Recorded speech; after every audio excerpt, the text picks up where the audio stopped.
Hello Jazzlings, it's your girl Jassy After 30, your host Angela, and I'm coming to you with a new video. Now I'm going to break mine down just a little bit because, you know, being in the healthcare field, I want to make sure everybody have these essentials somewhere in their arsenal, or in their medicine cabinet, or in their bag, or in their purse, or in their car, somewhere. And as long as somewhere you got it and you're using it, we're good. We're good. Okay, so let's go ahead and start it off very simple. Now everybody needs to make sure that they have these particular items, but we're going to go ahead and break them down one by one. So first up, make sure you have a cleanser. Yes, number one, cleanser. Now I know everybody will probably say, oh duh, you would not believe how many people are just using plain soap, and not only that, they're using plain harsh soap. They want to know why their skin is so dry, cracking, and irritated, because you're using a very harsh soap. And if you got hard water and all that other stuff, blah blah blah. However, use a gentle cleanser. I mean, like I use Cetaphil. Now with cleansers, they're going to try to wash away as much as possible of any type of debris, oil, sweat, makeup, dirt, ketchup, mustard, ice cream. Hey, I had ice cream earlier, that's why I say that. Number two, toner. Now, because I am hard-headed, I do not use a toner. I know I'm preaching to the choir, right? But the toner will help out as well. So when it comes down to a toner, it shrinks your pores, which I should be doing because I have a heal everywhere. It's good for pH balance, as far as if your skin is very acidic and you're gonna have breakouts and everything else. So yes, toners help give that pH balance a little leverage there to even out. Protection to the skin, it tightens in the gap, so you can kind of say that it helps with fine lines and wrinkles. However, it's not going to be very drastic. I mean, out of 100%, I think it'll help out probably, I don't know, 5, 6, 7, 8, 10 little Indians, 7 little, 8 little, 5 little Indians, 4 little, 3 little, 2 little Indians, 1 little Indian boy and girl. The reason why I say toner needs to be in my regimen, and I'm just being hard-headed, is because it also helps prevent ingrown hairs. And darling, I don't know if y'all noticed, but here, everywhere, I have a breakout going on. I know, right? The skincare provider has bad skin right now. Damn. So in my whole life, I have had my face, entire face, here, everywhere, threaded, and pretty much, you know, the first time around, I had a huge breakout right afterwards. I mean, I didn't put any ice on the face, I didn't cleanse, nothing. She didn't even put witch hazel on the face afterwards. You know, I should have known better, but I was shopping and running around doing errands. Who was thinking about that at the time? So I was thinking, you know, maybe because I didn't do all of that, I had a breakout. That's why I wasn't putting out too many videos in February, because it was just horrible. Okay, just horrible. So I was like, we'll hold off on doing videos right now. Just saying. Alrighty, and then the second time around, which was about a week ago, I got my whole face threaded again. This time, she put the witch hazel on, but I went to someone else though. I went somewhere else. And not only that, after I got it done, I had got a facial, a full cleanser and everything. But I started noticing I was still breaking out. And it's like, goodness, what on earth? Yeah, maybe if I was using a toner, I wouldn't be having this conversation right now with a camera. And with you Jazzlings. So it helps increase cell turnover, meaning it just go ahead and out with the bad and in with the new, you know, bring up that slaying side of the cells. And it also destroy free radicals from UV exposure, meaning sunlight, damage to the skin. What shall I ever do? Well, yeah, toner helps with that. Next time we want to go with number 3, exfoliation. Now, I'm pretty sure everybody is familiar with exfoliation. Come on, if you use any type of rag on the skin with soap, you're exfoliating some type.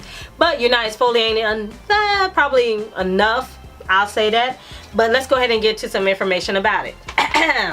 Exfoliation, it also increases cell turnover. It also removes dead cells. I said it, check, alright. And it increases receptive absorption of serums, oils, and creams. So if you're trying to sit here and put on something for a breakout, something for fine wrinkles whatsoever, make sure you exfoliate your skin first, because that serum, that oil, or that cream will absorb a whole lot better. Now, some people would say, well, how many times should I exfoliate? Okay. I was misbehaving and I exfoliated every day at one point. Did I have skin damage? Not necessarily. Did I have great skin? Not necessarily. But it lets you know right there, you need to watch how many times a week you exfoliate. So, Angel. So, the products I use for exfoliation, I use St. Ives Apricot Scrub. I also use my handy dandy little exfoliation gloves. I use these bad boys right here with my Shea Moisture African Black Soap. Yes, darling, them gloves have done wonders for my skin. I'm just saying. Just saying. I have a cleanser brush that with different heads or whatsoever, but I only use one particular head, well two actually, one for the face, one for the body. And that brush right here, as you can see, it's just put on a little bit of a cleanser. Like there's my Origins Frothy Foam Facial Wash, something like that. This one here, yeah, I just put that on top of my brush and then I just go ahead and exfoliate my face with that brush, because I usually use that whenever I do my makeup removal. And in fact, I'll put up a link later on. There's a video coming shortly, very, very shortly, like within a week shortly, of the different type of cleansers I've tried out and which ones I like the best when it comes to that makeup brush. So stay tuned for that. When it comes to skin types, you have normal, dry, oily, combination between dry and oily, and then we also got those that have sensitive skin. Now if you have normal or combo skin type, then exfoliating 2 to 3 times a week is good for you. If you got sensitive skin, we might want to say 1 or 2 times a week. Just saying, that's just me. Number 4, this one I cannot express enough. Look, you can drink all the pineapple juice in the world, all the grape juice, all the orange juice, all the citric type of juices, and get that vitamin C ingested. But topically, topical meaning out on the skin, because your skin is happen to be the largest organ on your body. Look, I'm not in anatomy, I'm not at work, so we're gonna talk about, look, I'm telling you like what I know right now off the top of my head. The product I use for my vitamin C is right here, Ole Hendrickson. Vitamin C, also known as ascorbic acid, is good for anti-aging. It's inducing collagen production. So collagen, fibrin, and all of that in your skin just contain floppiness and then kind of tighten it up a bit. I mean, it's not Botox, people. It's not fillers. It's not a facelift. And it helps brighten your skin. Come on now, I should have a big old scar, like dark mark here, here, here, here, here, here, everywhere. It brightens your skin and also evens out your skin tone. I mean, it's not going to be 100%, oh my gosh, clearance, but you know, it'll help out a lot. You'll notice a difference. It also helps hydrate the skin, but water nothing can ever replace hydration, but vitamin C helps out with hydration. And it gives some sun protection, very little amount of sun protection, however, I wouldn't depend on it. Just saying. Next up, number 5, moisturizer. Yes, a moisturizer is very important still to lock in moisture. If you got dry skin, you need moisture. If you got oily skin, you need to get rid of some of the oil and put in some moisture. If you got normal skin, you still need moisture. You got sensitive skin, you still need moisture. If you're thirsty like I am right now, you need moisture.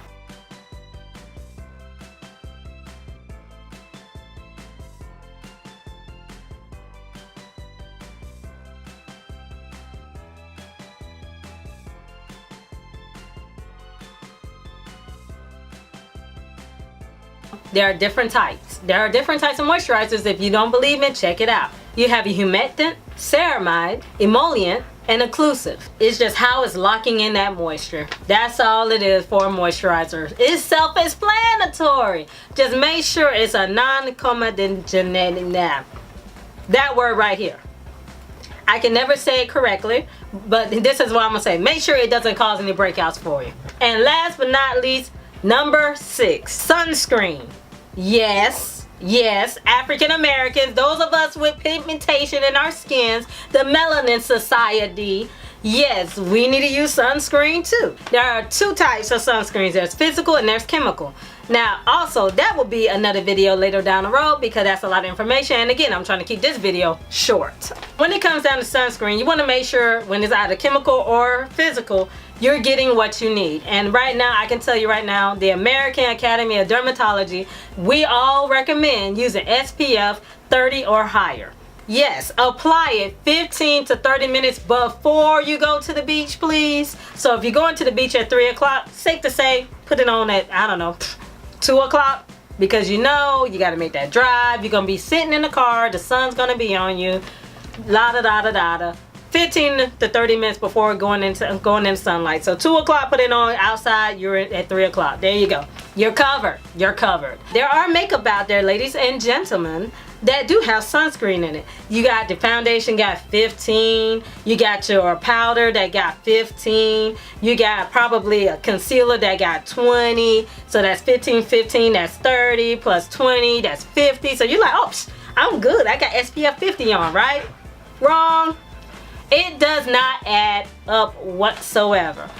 Whichever one you got on that's a higher number, that's exactly what it's going to be. So if you got two that says SPF 15 and one says SPF 20, guess what? You're covered by SPF 20, darling. When it comes down to picking out your sunscreen, there are different types out there, but this is the main one I want anybody and everybody to focus on. It's called the broad spectrum. The broad spectrum, as you see right here, it covers UVA and UVB rays. Ultraviolet A rays are your aging.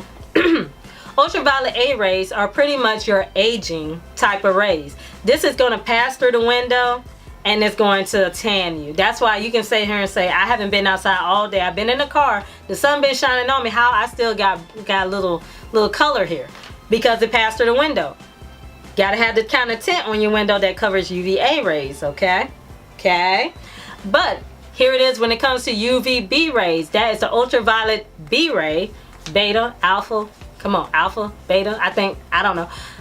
UVB rays, those are actually the burning rays. These are the ones that's gonna cook your ass, okay? And pretty much what happens is that, well, the window blocks it, but you're still getting hit with UVA. So guess what? You need to have on your broad spectrum sunscreen. Here's my sunscreen. And it is the Banana Boat Sport Performance with Power Stay Technology SPF 30. And it is broad spectrum UVA and UVB protection. I apply it on 15 to 30 minutes before going outside. And then also if I go swimming and everything else, well, reapply. Now of course if you got sensitive skin, and then also if you're a very, very, very young child, like a baby or toddler, there are certain ones that meant directly just for you. Now there are some SPF protection in insect repellents, makeup, and moisturizers. Earlier when we talked about the different types of skin types, where you got the normal, dry, oily, combo, sensitive. If you got dry skin, then the sunscreens that's a cream, that'll probably be the best vehicle for you. And if you got normal skin or a combination skin type, gel, creams, and lotions are maybe your best option. And if you got oily skin, like me, gels can help out as well. Now, if you got sensitive skin, well, you get the one that's labeled for sensitive skin, okay? We're not gonna go there. I'm sorry, you too sensitive for me. And then they also have a lip balm that's good for protecting the lips too. If you got a bottle left over from last year, some don't have expiration dates, some do, but ask yourself this. How do you have sunscreen left over from last summer, especially been outside a lot? You shouldn't. Before I am one third through the summer, this should be out. This should have already ran out. I'm just telling you the honest God truth. It should take a lot to cover the entire body if you're out on the beach with a bikini on. And reapplying like you should. I mean, come on now. Come on, come on. Hey, melanin society. Think about it. Bob Marley had melanoma in between the toes. And not only that, even if you're wearing your sunscreen, don't forget, get an annual skin check done. If you don't have insurance, damn it, look in the mirror. Have somebody look like, hey, look at that mole. Is that look funny? I don't know. It look funny to you? I don't know. Let's go get it checked out. The black community, the African American society, melanin, afro, everything that has pigmentation in skin, we are at risk as well, just not as bad as our counterparts here. And there are sunscreens that's water resistant. Water resistant meaning, oh, it can last for probably 20, 30, 40, 50, 60, 70, 80 minutes based on what the label states. Meaning, it may be water resistant, but when you get out that water, go ahead and spray again. Alright everyone, so that's all I got for you today as far as everything I would recommend when it comes down to the summer skincare. Remember to have your cleansers to clean your face. Remember to have your toner to help with ingrown hairs. Sea-Breeze. Okay, Sea-Breeze. That's why I'm gonna go. I'm gonna go get this one. That's one on my list. I'm planning on getting. In fact, I'll go get it today. I'm going to the drugstore today. Exfoliant, moisturizers, vitamin C, and also sunscreen. I'll check you next time. Peace.